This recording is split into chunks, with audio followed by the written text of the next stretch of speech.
বোন আমার, মাসের ওই বিশেষ দিনগুলোতে আপনি কি রান্নাঘরে যেতে ভয় পান? আপনার কি মনে হয় যে পিরিয়ড চলাকালীন আপনার হাতের ছোঁয়া লাগলে খাবার নাপাক হয়ে যাবে? কিংবা আপনার রান্না করা খাবার পরিবারের অন্য কেউ খেলে তাদের গুনাহ হবে?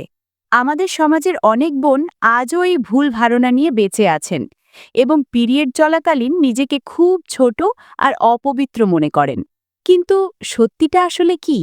ইসলাম কি আমাদের এমনটিই শিখিয়েছে? চলুন, আজ আমরা হানাফি ফিকহের আলোকে এই ভুল ধারণাগুলো একদম পরিষ্কার করে ফেলি। আসলে আমাদের অনেকের মনেই একটা সূক্ষ্ম ভয় থাকে।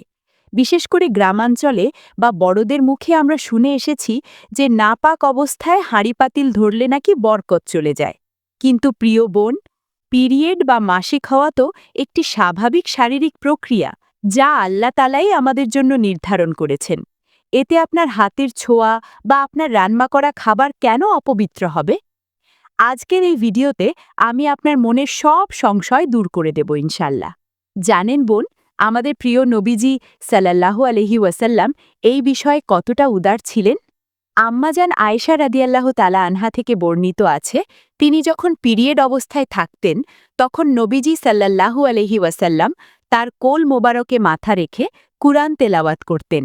এমনকি আয়েশা রাদিয়াল্লাহু তাআলা আনহা যে পাত্রে মুখ দিয়ে পানি পান করতেন, নবীজি সাল্লাল্লাহু আলাইহি ওয়াসাল্লাম ঠিক সেই জায়গাটিতে মুখ লাগিয়ে পানি পান করতেন। সহিহ মুসলিম, হাদিস নম্বর 297 আর 300। চিন্তা করে দেখুন তো বোন, যদি একজন পিরিয়ড হওয়া নারীর ছোঁয়া নাপাক হতো, তবে কি সর্বশ্রেষ্ঠ মানুষটি এমনটি করতেন? একদমই না।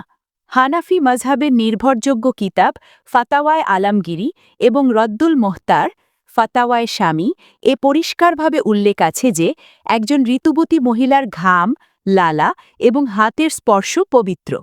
ফাতাওয়ায় আলমগিরি, প্রথম খণ্ড, 41 পৃষ্ঠা।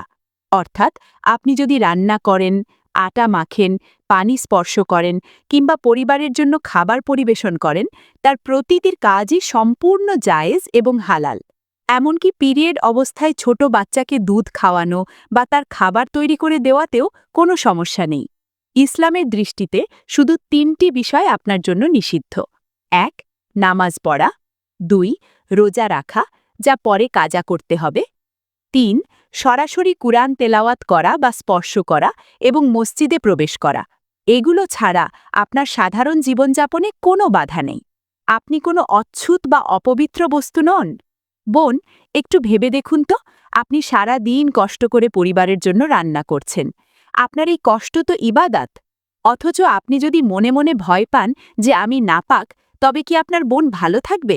অনেক সময় দেখা যায় পিরিয়ড হলে মহিলারা আচার বা বিশেষ কোনো খাবারে হাত দেন না, এই ভেবে যে খাবারটি নষ্ট হয়ে যাবে। এগুলো নিছক কুসংস্কার ছাড়া আর কিছুই নয়। আপনার শরীর শরীয়তের দৃষ্টিতে এখন নামাজ পড়ার জন্য উপযুক্ত নয় ঠিকই, কিন্তু মানুষ হিসেবে আপনার মর্যাদা আল্লাহর কাছে বিন্দুমাত্র কমেনি। তাই হীনমন্যতায় ভুগবেন না।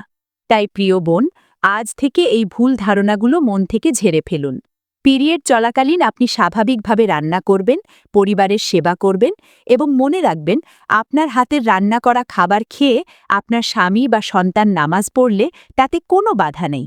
ইসলাম একটি সহজ জীবন ব্যবস্থা, একে কঠিন করবেন না। আল্লাহ চান আপনি এই দিনগুলোতেও মানসিকভাবে প্রশান্ত থাকুন। 1. আপনাদের কাছে আমার একটি প্রশ্ন, আপনার এলাকায় কি এমন কোনো ভুল ধারণা প্রচলিত আছে যা শুনে আপনি আগে ভয় পেতেন? অবশ্যই কমেন্ট করে জানাবেন, আমি ইনশাল্লাহ উত্তর দেওয়ার চেষ্টা করব। 2. এই ভিডিওটি আপনার সেই সব বোন বা বান্ধবীদের সাথে শেয়ার করুন যারা এখনও এই দ্বিধায় ভোগেন। আপনার একটি শেয়ার হয়তো একটি বোনের মনের বোঝা কমিয়ে দিতে পারে। 3. দ্বীনি জ্ঞানের এমন আরও সঠিক মাসালা পেতে দ্বীনি জ্ঞান চ্যানেলটি সাবস্ক্রাইব করে আমাদের সাথে থাকুন। আল্লাহ আমাদের সবাইকে সঠিক জ্ঞান দান করুন। আমিন।